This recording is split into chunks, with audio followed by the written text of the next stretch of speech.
Hello everyone, welcome to Pharmarocks YouTube channel. Pharmarocks के YouTube educational channel में आपका स्वागत है।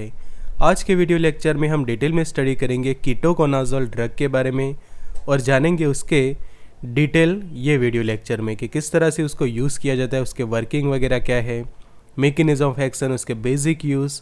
तो डिटेल फार्माकोलॉजिकल स्टडी करेंगे हम कीटोकोनाजोल ड्रग की ये वीडियो लेक्चर में और जानेंगे ये मेडिसिन के बारे में डिटेल में। तो expert lecture by Amar sir, assistant professor and founder of Pharmarocks. Thank you for be in 1 lakh family of Pharmarocks. Updated रहिए फार्मा नॉलेज के साथ। एक्सेस कर सकते हैं स्टडी मटेरियल को, test series, video lecture Pharmarocks के मोबाइल ऐप के ऊपर। तो अगर आपके पास एंड्रॉयड फ़ोन है तो डाउनलोड करें एंड्रॉयड एप्लीकेशन, आईफोन है तो ऐप स्टोर पर से डाउनलोड कर सकते हैं। लिंक आपको डिस्क्रिप्शन बॉक्स के अंदर मिल जाएगी। तो अब समझिए कीटोकोनाजोल मेडिसिन के बारे में अच्छे से। तो कीटोकोनाजोल क्या है, तो वो एंटी फंगल मेडिकेशन उसको कही जाती है और बहुत सारे नंबर ऑफ फंगल इन्फेक्शन को ट्रीट करने के लिए ये मेडिकेशन यूज़ की जाती है। तो सबसे पहले ये कॉन्सेप्ट कि कीटोकोनाजोल एंटी फंगल मेडिकेशन जो है वो कही जाती है।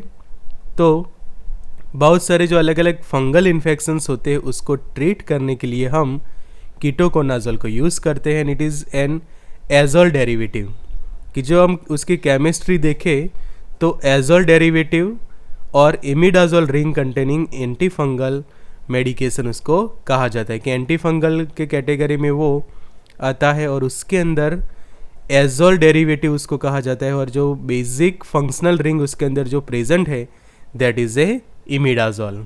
तो ये आपके लिए काफ़ी इंपॉर्टेंट पिन पॉइंट बन सकता है। And it is the first orally effective broad spectrum antifungal drug useful for both dermatophytosis and deep mycosis type of fungal infection। कि जो आगे हम नेक्स्ट स्लाइड में सीखेंगे कि जो अलग अलग टाइप के फंगल इन्फेक्शन होते हैं वो सभी को ट्रीट करने के लिए फ्लूकोनाजोल की तरह ही ये कीटोकोनाजोल यूज़ किया जाता है। एंड फर्स्ट ओरली इफेक्टिव कहा जाता है उसको, first orally effective broad spectrum anti fungal drug. तो ये मल्टीपल चॉइस क्वेश्चन आपके लिए बन सकते हैं कि जैसे हमने प्रीवियस लेक्चर में फ्लूकोनाजोल को सीखा था और फ्लूकोनाजोल भी अलग अलग टाइप के फंगल इन्फेक्शन को ट्रीट करने के लिए यूज़ होता है। सेम लाइक दैट कीटोकोनाजोल भी एंटी फंगल मेडिकेशन है, एजोल डेरिवेटिव इमिडाजोल कंटेनिंग ये मेडिकेशन है। तो कीटोकोनाजोल के अलग अलग डोजेस फॉर्म कौन से हैं वो आप सबसे पहले समझ लीजिए। तो कीटोकोनाजोल का टैबलेट डोजेस फॉर्म अवेलेबल है कि जिसकी स्ट्रेंथ देख सकते हैं 200 मिलीग्राम की, 200 मिलीग्राम का ये टैबलेट आता है। उसके बाद कीटोकोनाजोल के टॉपिकल क्रीम्स भी अवेलेबल है कि जिसकी स्ट्रेंथ रहती है 2%, कि 2% वेट बाय वेट वाला ये क्रीम रहता है कीटोकोनाजोल का कि जो टॉपिकली अप्लाई किया जाता है अफेक्टेड पार्ट्स के ऊपर। फिर उसका मेडिकेटेड शैम्पू भी आता है कि ये देखो कीटोकोनाजोल शैम्पू। तो इवन आप गूगल करोगे तो आपको बहुत सारे ऐसे टॉपिकल शैम्पूज़ के ब्रांड मिल जाएंगे कि जो कीटोकोनाजोल वाले मेडिकेटेड शैम्पू के कैटेगराइज होते हैं और ये प्रिस्क्रिप्शन बेस्ड होते हैं, कुछ नॉन प्रिस्क्रिप्शन बेस्ड रहते हैं। कीटोकोनाजोल का सोप भी अवेलेबल होता है कि जो स्किन डिसीज़ वाले पेशेंट हैं उनको ये सोप प्रिस्क्राइब किया जाता है कि इससे वो अच्छे से बाथिंग करते हैं। इसके अलावा कीटोकोनाजोल का लोशन भी अवेलेबल होता है कि जैसे आप क्रीम अप्लाई करते हैं, बॉडी लोशन से अप्लाई करते हैं, उस तरह से कीटोकोनाजोल वाला लोशन भी अवेलेबल है मार्केट के अंदर। एंड कीटोकोनाजोल के लोशन की जो कुछ शैम्पू के तौर पे भी यूज़ किया जाता है। तो ये है उसके अलग अलग मार्केटेड फॉर्मुलेशंस और डोजेस फॉर्म कह सकते हैं कि उसके लिक्विड डोजेस फॉर्म भी अवेलेबल है as well as semi solid type dosage form and also the solid dosage form के सॉलिड डोजेस फॉर्म में टैबलेट हो गई उसकी, एज वेल एज कीटोकोनाजोल का सोप अवेलेबल है, क्रीम अवेलेबल है, shampoo, lotions and also a soap. तो ये हो गए उसके अलग अलग डोजेस फॉर्म। अब समझते हैं उसके बेसिक यूज़ को अच्छे से। तो ये वाले जो 6 यहाँ पे लिस्टेड किया हुआ है ये 6 उसके मेन बेसिक यूज़ है। तो सभी को आप अच्छे से पॉइंट वाइज समझिए। तो जो टीनिया टाइप के जो फंगल इन्फेक्शंस होते हैं कि ये वाला देखो कि ये जो इस टाइप के जो रिंग वॉर्म्स वगैरह होते हैं तो ये जो कहा जाता है ये टीनिया है। तो उसको मैं यहाँ पे नंबर 1 करता हूँ तो जिससे आपको पता चलेगा कि ये टीनिया। उसके बाद क्यूटेनियस कैंडिडायसिस होते हैं कि जो आपके स्किन के क्यूटेनियस लेयर जो है उसको सबसे ज़्यादा हानि पहुंचाते हैं। तो ये देखो ये वाला, ऐसे स्किन डिसीज़ होते हैं आपके स्किन के लेयर्स के ऊपर, ऐसे पैचेस डेवलप हो जाते हैं और वो स्पेशली क्यूटेनियस जो लेयर होता है स्किन का, वहाँ पे फंगस के कारण होने वाला इन्फेक्शन है। तो उसको मैं यहाँ पे नंबर 2 लिखता हूँ। फिर दूसरा जो है पिटरियासिस वेर्सिकोलर। तो ये वाला देखो कि ये जो लाइट पिगमेंटेशन जैसा हो जाता है स्किन का ये से, तो उसमें भी ये कीटोकोनाजोल जो है वो प्रिस्क्राइब किया जाता है। तो क्यूटेनियस कैंडिडायसिस नंबर 2 और नंबर 3 ये वाला पिटरियासिस वेर्सिकोलर। उसी तरह से जो बालों में हेयर्स के अंदर जो डैंड्रफ वगैरह होता है उसमें भी कीटोकोनाजोल काफ़ी इफ़ेक्टिव है। कि ये देखो ये जो डैंड्रफ्स वगैरह जो आप देख सकते हैं, अगर उसमें स्पेशली जो प्रॉब्लम होता है डैंड्रफ के साथ जो स्काल्प की जो स्किन है वहाँ पे भी फंगल इन्फेक्शन अंदर की ओर पहुँचता है, तो उसके कारण क्या होता है कि हेयर फॉल्स वगैरह होते हैं, ईचिंग होती है, तो बहुत सारे ऐसे कॉम्प्लिकेशंस होते हैं। तो उसके लिए जो मेडिकेटेड शैम्पूज़ वगैरह है वो यूज़ किए जाते हैं कि जिसके अंदर कीटोकोनाजोल रहता है। साथों साथ ऐसे जो सोप आते हैं वो भी आप यूज़ कर सकते हैं कीटोकोनाजोल रिलेटेड। फिर सीबोरिक डर्मेटाइटिस, इस टाइप का कि आपके चेहरे पे इस टाइप के ये डेवलप होते हैं कि ये जो आप देख रहे हैं नंबर 5 की जिसको कहा जाता है सीबोरिक डर्मेटाइटिस।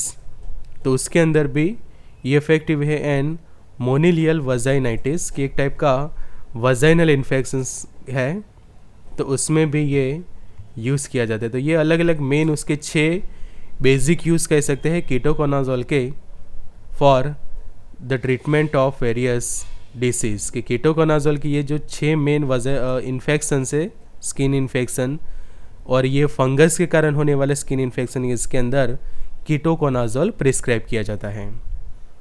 तो अब उसकी फार्माकोकाइनेटिक समझते हैं। तो फार्माकोकाइनेटिक मतलब कि मेडिकेशन किस तरह से आपकी बॉडी के अंदर अपना असर छोड़ती है। तो सबसे पहले समझो कीटोकोनाजोल के अंदर तो oral absorption of ketoconazole is facilitated by gastric acidity because it is more soluble at lower pH. कि हमारे जो स्टमक के अंदर जो एसिड प्रेजेंट होता है तो वो एसिड के पीएच के अंदर इसका सॉल्युबिलिटी अच्छा है। सॉल्युबिलिटी अच्छी होगी तो उसका एब्जॉर्प्शन भी अच्छा होगा। तो ओरल एब्जॉर्प्शन अच्छा होता है कीटोकोनाजोल का बिकॉज वो लोअर पीएच के ऊपर काफ़ी अच्छे से डिज़ोल्व हो जाती है, सॉल्युबल हो जाती है। उसका हिपेटिक मेटाबॉलिज्म एक्सटेंसिव रहता है, मतलब कि जो आगे फिर उसका मेटाबॉलिज्म करवाता है हमारा ये लीवर। तो ये वाला जो आप लीवर देख रहे हैं, तो लीवर से जो उसका हिपेटिक मेटाबॉलिज्म होता है वो एक्सटेंसिव रहता है। तो metabolites of ketoconazole are excreted in urine and faeces. कि जो भी कीटोकोनाजोल मेटाबॉलिज्म के बाद बाकी रहता है वो उसका एक्सक्रिएशन हो जाता है यूरिन के थ्रू एंड फीसिस के थ्रू। कि जो आपका स्टूल होता है, स्टूल के साथ या फिर जो यूरिन पेशाब के साथ उसका एक्सक्रिएशन हो जाता है आपकी बॉडी में से बाहर। एंड एलिमिनेशन देखिए, उसका elimination of ketoconazole is dose dependent. कि उसका जो हाफ लाइफ है T1 हाफ, मतलब कि उसको कहा जाता है हाफ लाइफ। तो उसकी जो हाफ लाइफ है वो रहती है 1.5 आवर टू 6 आवर। कि 6 घंटे से लेकर 1.5 आवर जितना उसका रहता है हाफ लाइफ। तो ये था उसका फार्माकोकाइनेटिक प्रोफाइल मेडिकेशन का। अब उसके डोजेस फॉर्म में समझे तो टैबलेट्स। तो टैबलेट्स जो है वो 200 mg के स्ट्रेंथ में यूजुअली अवेलेबल है कीटोकोनाजोल के। एंड ओरल एडमिनिस्ट्रेशन के लिए होते हैं बिकॉज जैसे आपने क्लोट्राइमाजोल का देखा तो क्लोट्राइमाजोल के वजाइनल टैबलेट्स थे, बट यहाँ पे ये टैबलेट्स को ओरली पेशेंट जो है वो यूज़ करता है। कि ओरल डायरेक्टली टैबलेट्स जो है वो स्वेलो करेंगे। The recommended starting dose of the ketoconazole tablet is single daily administration of 200 mg 1 tablet.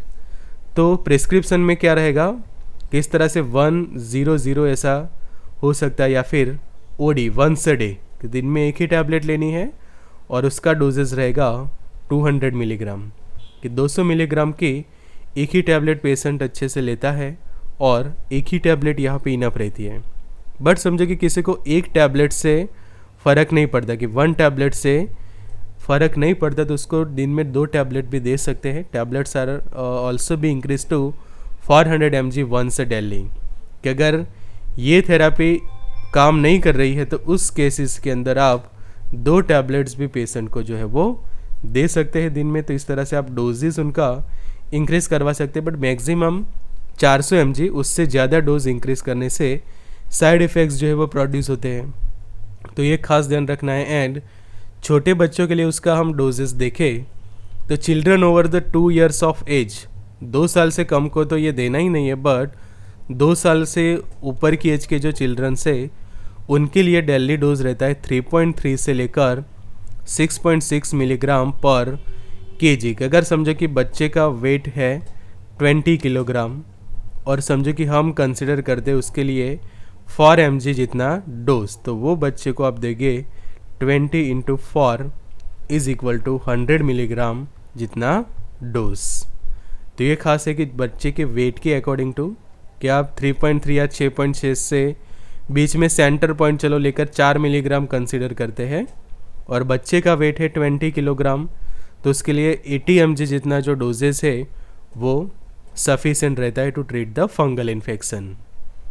फिर बात करें उसके शैम्पू की, तो shampoo is a medicated shampoo designed to treat the fungal infections affecting the scalp. कि जो आपका स्काल्प का रीजन है तो वहाँ पे जो फंगल इन्फेक्शन होता है उसको ट्रीट करने के लिए कीटोकोनाजोल का मेडिकेटेड शैम्पू जो है वो यूज़ किया जाता है। And you can use it in the conditions like stubborn dandruff, psoriasis, की जो सोराइसिस जैसी कंडीशन होती है स्काल्प के अंदर, एज वेल एज जो डैंड्रफ का कंडीशन है, और वो डैंड्रफ समझे कि और ज़्यादा ख़राब हुआ है और काफ़ी ज़्यादा फंगल इन्फेक्शन आपके स्काल्प में के अंदर फैला है, तो उस वक्त कीटोकोनाजोल का मेडिकेटेड शैम्पू जो है वो प्रिस्क्राइब किया जाता है। ये देखो RX लिखा हुआ है, मतलब कि प्रिस्क्रिप्शन के बेसिस के ऊपर आप उसको परचेस कर सकते हैं। एज वेल एज ये ओवर द काउंटर OTC भी मिल जाता है। सो shampoo containing ketoconazole are available both over the counter and by prescription from your doctor। कि आपके जो हेल्थ केयर प्रोवाइडर्स है वो आपको सजेशंस देंगे to use this type of medicated shampoo in case of the fungal infections in a scalp. अब बात आती है आगे उसके क्रीम की। तो क्रीम जो होती है वो आप समझो कि टैबलेट्स वगैरह तो लेते हैं, बट समझो कि टैबलेट से उतना आपको फ़र्क नहीं पड़ रहा, तो डायरेक्टली आप ये जो क्रीम्स होते हैं वो अफेक्टेड पार्ट के ऊपर अप्लाई करते हैं। जैसे ये क्रीम है तो ये क्रीम को आप यहाँ पे अप्लाई कर सकते हैं आपके जो रिंग वॉर्म्स वगैरह होते हैं वहाँ पे, कि जैसे टीनिया कॉर्पोरिस, टीनिया क्रूरिस जो हम कहते हैं, टीनिया पैडिस वगैरह कहते हैं। तो टीनिया इन्फेक्शंस जो ऐसे होते हैं उसमें डायरेक्टली आप क्रीम ये अप्लाई कर सकते हैं। एज वेल एज ये क्यूटेनियस कैंडिडाइसिस जो होते हैं लोगों को, उसमें भी आप उसको दे सकते हैं। फिर सीबोरिक डर्मेटाइटिस के अंदर भी पेशेंट जो है वो अप्लाई कर सकते हैं। तो ये जो अलग अलग फंगल इन्फेक्शंस होते हैं स्किन के ऊपर, वेर्सिकुलर में भी आप उसको अप्लाई कर सकते हैं डायरेक्टली आपके स्किन के लेयर्स ऊपर। तो टॉपिकली ये क्रीम इफ़ेक्टिव रहती है और इसको ब्रॉड स्पेक्ट्रम कहा जाता है। बहुत सारे अलग अलग फंगल इन्फेक्शंस के अंदर कीटोकोनाजोल का ये टॉपिकल क्रीम जो है वो लगाया जाता है। तो ये हो गए उसके क्रीम। अब समझ लेते हैं उसके मैकेनिज़्म। तो मैकेनिज़्म सिंपल है कि जैसे कीटोकोनाजोल और फ्लूकोनाजोल काम करता है, क्लोट्राइमाजोल काम करता है, उसी तरह से कीटोकोनाजोल जो एजोल है, imidazole containing anti fungal drug, तो उसका भी सेम काम है कि जो लेनोस्टेरोल फोल्टेन अल्फा डीमिथाइलेज है उसकी एक्टिविटी को करता है इनहिबिट। अब ये इनहिबिट होगा तो आगे जाके अर्गोस्टेरोल का जो प्रोडक्शन जो है वो इनहिबिट हो जाएगा। तो प्रॉपर प्रोसेस समझिए कि ये वाला फंगल सेल देख रहे हैं, फंगल सेल के आसपास होती है उसकी सेल मेम्ब्रेन की। ये जो मैं येलो कलर कर रहा हूँ वो आप पूरा पोर्शन देखोगे तो ये है फंगल की सेल मेम्ब्रेन। अब ये सेल मेम्ब्रेन को डेवलप करनी है तो ज़रूरत पड़ेगी अर्गोस्टेरोल की। अर्गोस्टेरोल डेवलप करना है तो ज़रूरत पड़ेगा लेनोस्टेरोल की। लेनोस्टेरोल कैसे बनता है? तो स्क्विलिन में से बनता है।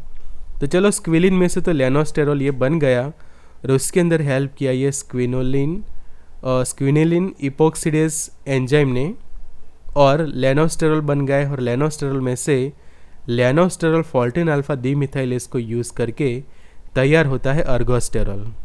बट यहाँ पे मैकेनिज़्म क्या है कि आपके ये जो एजोल्स मेडिकेशन से वो क्या करते हैं, ये लेनोस्टेरॉल फॉल्टिन अल्फा डीमिथाइलेज की जो एक्टिविटी है उसको कर देते हैं इनहिबिट, कि जिसके कारण क्या होगा कि इनहिबिशन इन अर्गोस्टेरॉल सिंथेसिस, अगर ये नहीं होगा, ये पूरा प्रोसेस अटक जाएगा तो अर्गोस्टेरॉल नहीं बनेगा, अर्गोस्टेरॉल नहीं होगा तो ये फंगल सेल मेम्ब्रेन डेवलप नहीं होगी, अगर समझो कि ये सेल मेम्ब्रेन पूरी डैमेज हो जाती है तो ये फंगल सेल क्या होगा जाएगा, उसका सेल डेथ हो जाएगी, कि बिना वो मेम्ब्रेन के सेल जो है वो सर्वाइव नहीं कर पाएगा, और जिसके कारण वो फंगल सेल की डेथ हो जाएगी। और ये मेडिकेशंस काम करते हैं एज अ फंगीसिडल हम कह सकते हैं, क्योंकि वो फंगल को क्या कर देते हैं, कम्प्लीटली किल कर देते। डेथ होना मतलब कि ये मेडिकेशन ने ये फंगल सेल को कम्प्लीटली किल कर दिया, जिसके कारण उसकी जो इफ़ेक्ट बनती है दैट इज़ ए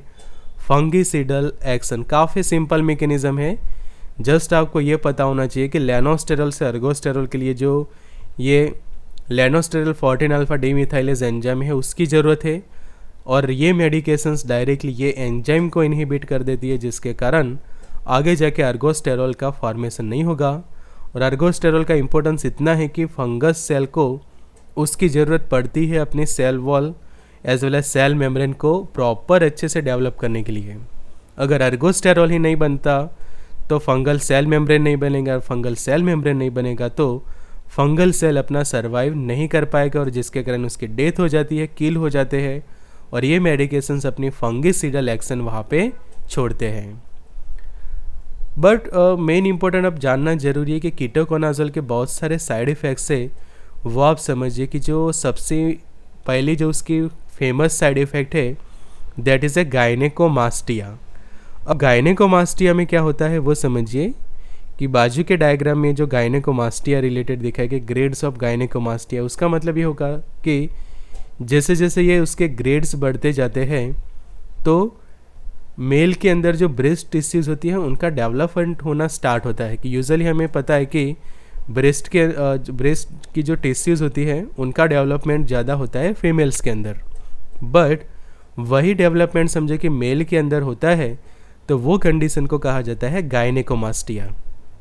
तो कीटोकोनाजोल की यह काफ़ी फेमस साइड इफ़ेक्ट है कि समझो कि मेल पेशेंट्स उसको एक्सेसिव यूज़ कर लेते हैं तो आगे जाके उनके अंदर ये गायनेकोमास्टिया वाली साइड इफ़ेक्ट जो है वो प्रोड्यूस होती है, कि जिसके कारण जो उनके ब्रेस्ट टिश्यूज़ का डेवलपमेंट ज़्यादा होता है उनके अंदर।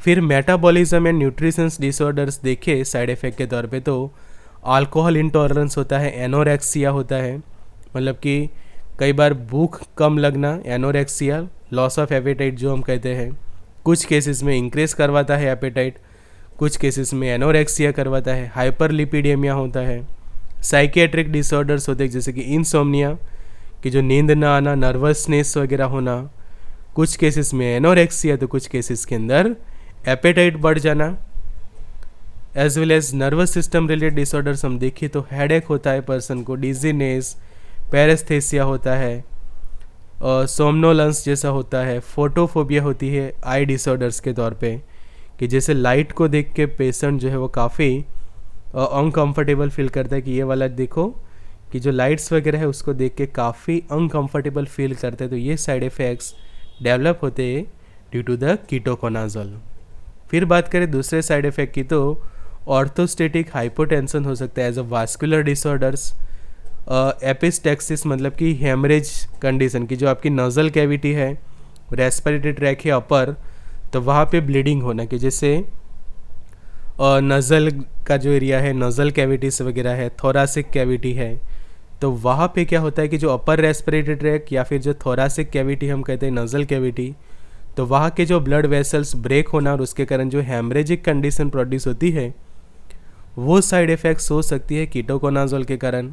गैस्ट्रोइंटेस्टाइनल डिसऑर्डर्स की जीआई ट्रैक रिलेटेड तो नंबर ऑफ साइड इफ़ेक्ट्स होते हैं, जैसे कि आपको पता है कि वॉमिटिंग हो सकती है, diarrhoea, nausea, constipation, abdominal pain in upper portion, dry mouth हो सकता है, डिस्गोसिया हो सकता है, डिस्पेसिया हो सकता है, flatulence, tongue discolouration.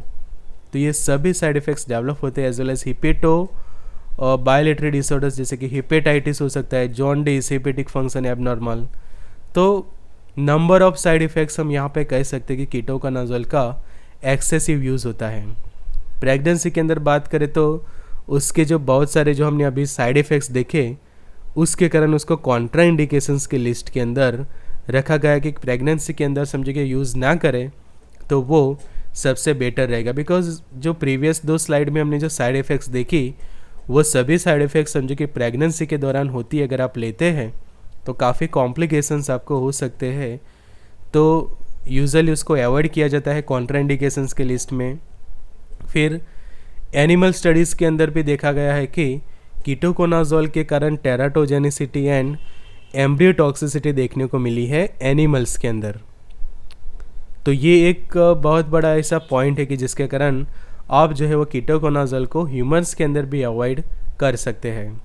So there are no control data in human pregnancy, limited data indicate no adverse effect of this topical drug on pregnancy और फीटल नियोनिटल हेल्थ। मतलब कि जो फीटस होता है उसके ऊपर तो ये अफेक्ट नहीं करता, बट उसके जो दूसरे साइड इफ़ेक्ट्स हैं कि जो हमने प्रीवियस 2 स्लाइड में देखे, जो नंबर ऑफ साइड इफ़ेक्ट्स जो दूसरे होते हैं, उसके कारण प्रेगनेंसी के दौरान उसको हम अवॉइड करवाते हैं। और साथों साथ एनिमल स्टडी में भी देखा गया कि टेराटोजेनिसिटी देखने को मिलती है, एम्ब्रियो टॉक्सिसिटी। तो मेन कॉन्सेप्ट ये कि prevention is better than cure, कि पहले से ही हम उसको अवॉइड कर दे तो आगे जाके कोई कॉम्प्लिकेशंस ना हो। तो प्रेगनेंसी के दौरान उसको अवॉइड करें। कॉन्ट्राइंडिकेशंस हम देखें तो decrease the function of adrenal gland. ये मेडिकेशन क्या करती है, एड्रिनल ग्लैंड्स को और जो है अफेक्ट करती है, और ऑलरेडी जिनकी एड्रिनल ग्लैंड डैमेज है तो वो लोग उसको यूज़ ना करें। तो कॉन्ट्राइंडिकेशंस का मतलब कि डू नॉट यूज़ मत करें। कब मत करें, तो पहला कंडीशन जो अभी हमने देखा कि एड्रिनल ग्लैंड आपकी समझो कि एबनॉर्मल है ऑलरेडी, उसका फंक्शन अच्छे से नहीं हो रहा, तो उसको यूज़ ना करें आप। दूसरा कि torsade de pointes a type of abnormal heart rhythm, कि ये वाला जो आप नीचे वाला जो ECG देख रहे हैं, दिस वन, तो ये वाले ECG में आप देखो इरेगुलर आपको देखने को मिलेगी पैटर्न कि ये नॉर्मल ECG है, ये वाला नॉर्मल ECG। कि जब कोई पर्सन हेल्दी होता है तो नॉर्मल ऐसा ECG डेवलप होता है, बट एबनॉर्मल जब हार्ट रिदम होते हैं तो ये नीचे वाला कोई बार काफ़ी शॉर्ट, कोई बार लॉन्ग, फिर शॉर्ट, ऐसे इरेगुलर या फिर एबनॉर्मल हार्ट रिदम्स डेवलप होते हैं कि जिसको टॉर्सेट डी पॉइंट्स कहा जाता है। तो ऐसे लोगों को ये यूज़ ना करना चाहिए, बिकॉज ये मेडिकेशन आपके हार्ट बीट्स वगैरह और ज़्यादा इरेगुलर करवा सकती है।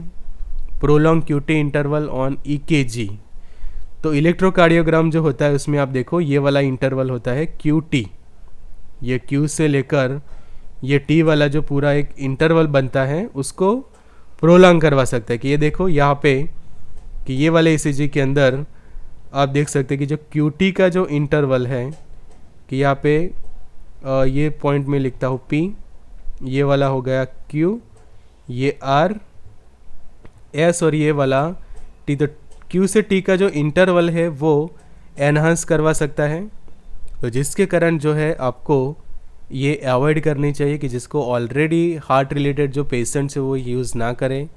Abnormal EKG with QT changes from birth, कि QT के जो चेंजेस होते हैं एबनॉर्मल ECG वाले जो पेशेंट है या फिर एबनॉर्मल इलेक्ट्रोकार्डियोग्राम के पेशेंट है। फिर स्टमक एसिड आपके अंदर कम है, बिकॉज हमने देखा कि ये मेडिकेशन की जो सॉल्युबिलिटी है वो एसिडिक pH में अच्छी होती है। तो आपका स्टमक एसिड कम है तो ये लेने से क्या होगा कि आपकी मेडिसिन अच्छे से डिज़ोल्व नहीं होगी, बिकॉज कीटोकोनाजोल का हमने देखा कि एसिडिक pH के ऊपर, एसिडिक pH में जो है उसकी सॉल्युबिलिटी है। तो ये पॉइंट यहाँ पे अफेक्ट करता है कि एसिडिक pH पे सॉल्युबल होती है ये मेडिकेशन। ऑलरेडी स्टमक एसिड कम है तो वहाँ पे एसिड कम होने के कारण आपका ये मेडिकेशन अच्छे से डिज़ोल्व नहीं होगा, सॉल्युबल नहीं होगा, और सॉल्युबल नहीं होगा ताकि उसका अच्छे से अब्सॉर्प्शन नहीं होगा। Damage to liver and cause the inflammation. तो ये मेडिकेशन जिनके लीवर ख़राब है ऑलरेडी उनको यूज़ ना करने चाहिए, लीवर इन्फ्लामेशन है, बिकॉज हमने उसके साइड इफ़ेक्ट देखे थे, हिपेटिक फेलियर करा सकता है, हिपेटाइटिस करवा सकता है, और ऑलरेडी लीवर प्रॉब्लम है तो कीटोकोनाजोल प्रिस्क्राइब नहीं करनी चाहिए। एबनॉर्मल लीवर फंक्शन टेस्ट है उनको भी ये मेडिकेशंस नहीं देने चाहिए। तो ये है उसके कॉन्ट्राइंडिकेशंस। तो ये लेक्चर को पूरा अटेंड करके यहाँ तक आपने ये समझा होगा कि उसके बेनिफिट्स तो है कि अलग अलग स्किन इन्फेक्शंस में यूज़ किया जाता है, बट सामने उसके साइड इफ़ेक्ट्स इतने ज़्यादा है कि बेनिफिट समझो कि हम 20% चलो कंसिडर करते हैं, तो 20% बेनिफिट्स के लिए आपको 80% जितने साइड इफ़ेक्ट्स जो है वो सामने आपके डेवलप होते हैं। तो ज़रूरी है कि ये मेडिकेशन के कोई अल्टरनेटिव ऑप्शंस हम सोचें कि जिससे साइड इफ़ेक्ट्स कम हो और सेम इफ़ेक्ट मिले। तो जैसे आपने प्रीवियस लेक्चर देखा होगा फार्मारॉक्स का फ्लूकोनाजोल के ऊपर, तो उसमें भी हमने एक पॉइंट डिस्कस किया था कि ये एक सेफ अल्टरनेटिव है फॉर कीटोकोनाजोल के। कीटोकोनाजोल के सामने जो कोई सेफ अल्टरनेटिव मेडिकेशन है तो दैट इज़ फ्लूकोनाजोल, और साथों साथ ये इट्राकोनाजोल। कि फ्लूकोनाजोल एंड इट्राकोनाजोल कीटोकोनाजोल के कंपेयर में सेफर है, because fluconazole is an attractive alternative to ketoconazole and is a better tolerated and is found to be less toxic.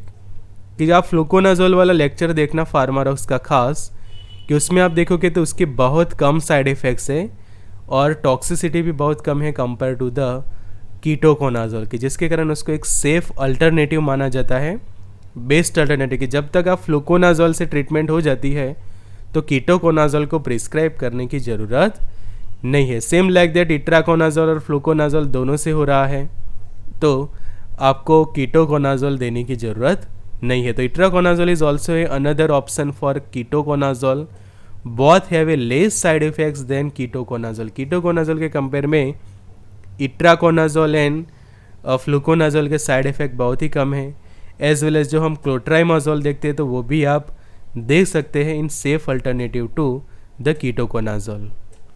तब एक पॉइंट खास डिस्कस कर लेते कि ये जो मेडिकेशंस आपने देखे इन सभी के डायग्राम्स, तो आपने एक नोटिस किया होगा कि ये रेड लाइन, कि ये वाली जो साइड में रेड लाइन जो आप देख रहे हैं, तो उससे आपको पता चलेगा कि ये देखो यहाँ पे भी ये रेड लाइन है, इसके ऊपर भी ये रेड लाइन है।